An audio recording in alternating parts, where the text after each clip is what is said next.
ಹರಿ ಓಂ.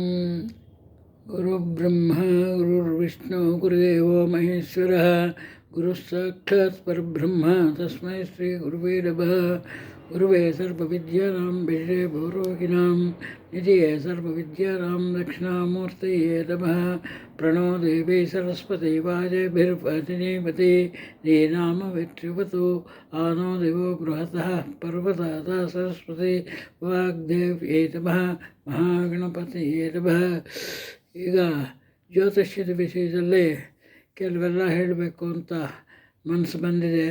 ಆ ಹೇಳೋ ವಿಷಯ ಏನಪ್ಪ ಅಂದರೆ, ಈಗ ಅನೇಕ ಜನ ವಿದ್ಯಾರ್ಥಿಗಳಿಗಾಗಲಿ ಅಥವಾ ವಧುವರರಿಗೆ ಆ ಒಂದು ಸಂದರ್ಭ ಮದುವೆ ಆಗುವಂಥ ವಯಸ್ಸು ಬಂದಿರುತ್ತೆ. ಅವ್ರಿಗೆ ಯಾವುದೋ ಅನೇಕ ಕಾರಣಗಳಿಂದ ಮದುವೆ ವಿಳಂಬ ಆಗುತ್ತೆ. ವಿಳಂಬ ಆಗೋದಕ್ಕೆ ಕಾರಣ ಹುಡುಗಿ ಕಡೆ ಹುಡುಗ ಒಪ್ಪಲ್ಲ, ಹುಡುಗನ ಕಡೆ ಹುಡುಗಿ ಒಪ್ಪಲ್ಲ. ಈ ಥರ ಅನೇಕ ಸಂದರ್ಭಗಳಲ್ಲಿರುತ್ತೆ. ಆ ಸಂದರ್ಭಗಳಲ್ಲೆಲ್ಲ ಜಾತಕದ ರೀತಿ ಪರೀಕ್ಷೆ ಮಾಡುವಾಗ ಸಪ್ತಮದಲ್ಲಿ ಲಗ್ನಾತ್ ಸಪ್ತಮದಲ್ಲಿ 7ನೇ ಮನೆಯಲ್ಲಿ ಶನಿ ಇರೋದು, ರಾಹು ಇರೋದು, ಕುಜರಾಹು ಸಂಬಂಧ ಇರೋದು, ಈ ಥರ ಇರೋದ್ರ ಜೊತೆಗೆ ಗುರು ದಶೆ ಆಗಲಿ ಗುರು ಭುಕ್ತಿ ಆಗಲಿ ಇಲ್ಲದೆ ಇರೋದು, ಇನ್ನೊಂದು ಗುರು ದಶೆಗಿನ್ನ ಗುರು ಬಲ ಇರಬೇಕು ಅಂತ ಕೆಲವ್ರು ಹೇಳ್ತಾರೆ. ಬಲ ಇರಬೇಕು ಅಂತ ನನ್ನ ಇದನ್ನು ಇದೆ. ಆದರೆ ಶಾಸ್ತ್ರ ಪ್ರಕಾರ ಗುರುಬಲ ಇದ್ದಾಗಲೇ ಮದುವೆ ಆಗುತ್ತೆ ಅಂತೇನಿಲ್ಲ. ಗುರುಬಲ ಇಲ್ಲದೇ ಇದ್ದಾಗಲೂ ಮದುವೆ ಆಗುವಂಥ ಚಾನ್ಸಸ್ ಇದೆ.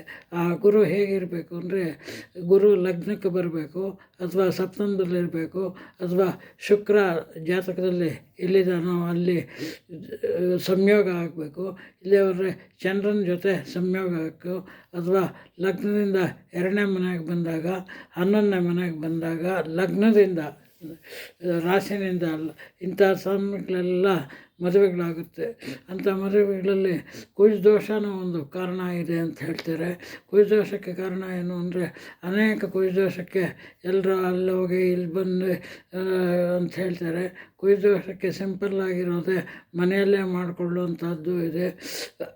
ಒಂದೇನು ಮಾಡಬೇಕು ಅಂದರೆ, ಒಂದು ಗಣೇಶ ಅಥರ್ವಶೀರ್ಷದ ಹೋಮ ಮಾಡ್ಕೋಬೋದು, ಪಾರಾಯಣ ಮಾಡ್ಕೋಬೋದು.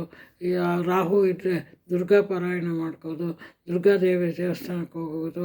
ಶನಿಯಿಂದ ಪ್ರಾಬ್ಲಮ್ ಆಗಿದ್ದು ಮದುವೆಗೆ ವಿಳಂಬ ಆದರೆ, ಅಂಥ ವಿಳಂಬಕ್ಕೆ ನಾವೇನು ಮಾಡ್ತೀವಿ ಅಂದರೆ,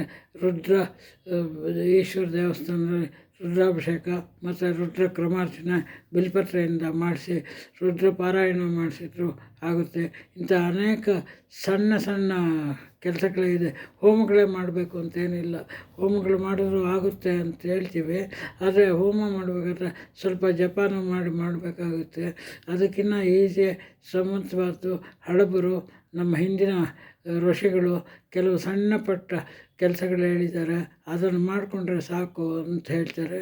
ಆಮೇಲೆ ಸಪ್ತಮಾಧಿಪತಿ ಉಂಗುರ ನಿಮಗೆ ಸೆಟ್ ಆಗೋಂಗಿದ್ರೆ ಅದು ಹಾಕ್ಕೋಬೋದು, ಅಥವಾ ಗುರುವಿನ ಉಂಗುರ ಹಾಕ್ಕೋಬೋದು, ಅಥವಾ ಗುರು ಶುಕ್ರ ಸಪ್ತಮಾಧಿಪತಿ ಜೊತೆಗೆ ಲಗ್ನದ ಉಂಗುರ ಹಾಕ್ಕೊಂಡ್ರೂ ಅದು ಉತ್ತೇಜನ ಕೊಡುತ್ತೆ.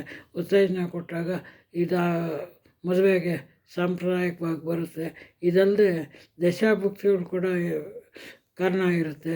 ದಶಾಭುಕ್ತಿಗಳು ಹೇಗೆ ಅಂದರೆ, ಸಪ್ತಮಾಧಿಪತಿ ದಶೆ, ಗುರುಭುಕ್ತಿ, ಗುರುದಶೆ, ಸಪ್ತಮಾತೆ ಅಂತರ್ದಶೆ, ಅಂತರಾಂತರದಶೆ, ಇಂಥದ್ದೆಲ್ಲ ಬಂದಾಗ ಕೂಡ ಆ ಮದುವೆ ಯೋಚನೆಗಳು ಆಗುವಂಥ ಒಂದು ಸಂದರ್ಭಗಳು ಒದಗಿ ಬರುತ್ತೆ. ಅದೆಲ್ಲ ನೋಡಿಕೊಂಡು ಜಾತಕದಲ್ಲಿ ಹೇಳಬೇಕು ಅಂತ ಒಂದು ಮನಸ್ಸು. ಎಲ್ಲ ಅದನ್ನು ನೋಡಿದ್ರೆ ನಿಮಗೆ ಗೊತ್ತಾಗುತ್ತೆ ಸಪ್ತಮಾಧಿಪತಿ ದಶೆ ಯಾವುದು, ಇವಾಗ ಏನು ನಡೀತಾ ಇದೆ. ಸಪ್ತಮಾಧಿಪತಿ ದಶೆ ಅಂದರೆ ಸುಮಾರು ವರ್ಷ ಇರುತ್ತೆ. ಅದರಲ್ಲಿ ಭುಕ್ತಿಗಳು ಅಂತರ್ಭುಕ್ತಿಗಳು ಅಂತೆಲ್ಲ ನೋಡಿಕೊಂಡು ಮಾಡಿಕೊಂಡು ಮಾಡುವಂಥ ಇದೊಂದು. ಇನ್ನೊಂದು ಕುಜನಿಂದ ತೊಂದರೆ ಬರುತ್ತೆ ಅಂತ ಹೇಳ್ತಾರೆ. ಕುಜನಿಂದ ತೊಂದರೆ ಬಂದಾಗ್ಲೂ ಕುಜ ಸುಬ್ರಹ್ಮಣ್ಯ ಸ್ವಾಮಿಗೆ ಅಧಿಪತಿ ಆಗಿರೋದ್ರಿಂದ ಆ ಸುಬ್ರಹ್ಮಣ್ಯ ಸ್ವಾಮಿಗೆ ನಮಸ್ಕಾರ ಮಾಡೋದು, ಕುಜ ಅಷ್ಟಕ ಹೇಳೋದು, ಸುಬ್ರಹ್ಮಣ್ಯ ಇದು ಮಾಡೋದು ಅಂಥದ್ದು ಪೂಜೆಗಳು ಮಾಡ್ಕೊಳ್ತಾ ಇದ್ದರೆ ಆಗುತ್ತೆ. ಸುಮಾರು ಕುಜದೋಷ ಇದೆ ಅನ್ನೋದು ಸುಮಾರು ಎಕ್ಸಿಬಿಷನ್ಸ್ ಇದೆ. ಆ ಎಕ್ಸಿಬಿಷನ್ಸ್ ಸಿಕ್ಕಾಪಟ್ಟೆ ಎಕ್ಸಿಬಿಷನ್ಸ್ ಇದೆ. ಅದನ್ನು ನೋಡಿದಿನ ಕುಜದೋಷ ಇದೆ, ಮದುವೆ ಲೇಟ್ ಆಗುತ್ತೆ ಅಥವಾ ವಿವಾಹ ಲೇಟ್ ಆಗುತ್ತೆ ಅನ್ನೋದು ತಪ್ಪು. ಕುಜದೋಷ ಇದ್ದಾಗಲೂ ಆಗುತ್ತೆ. ಏನೋ ಕುಜದೋಷ ವೈವಾಹಿಕ ಜೀವನಕ್ಕೆ ಸಂಬಂಧಪಟ್ಟದ್ದು ಕೆಲವು ಇದ್ದರೆ ವೈವಾಹಿಕ ಜೀವನದಲ್ಲಿ ಗಲಾಟೆಗಳಾಗೋದು, ಡೈವರ್ಸ್ ಆಗುವಂಥದ್ದು ಇರುತ್ತೆ.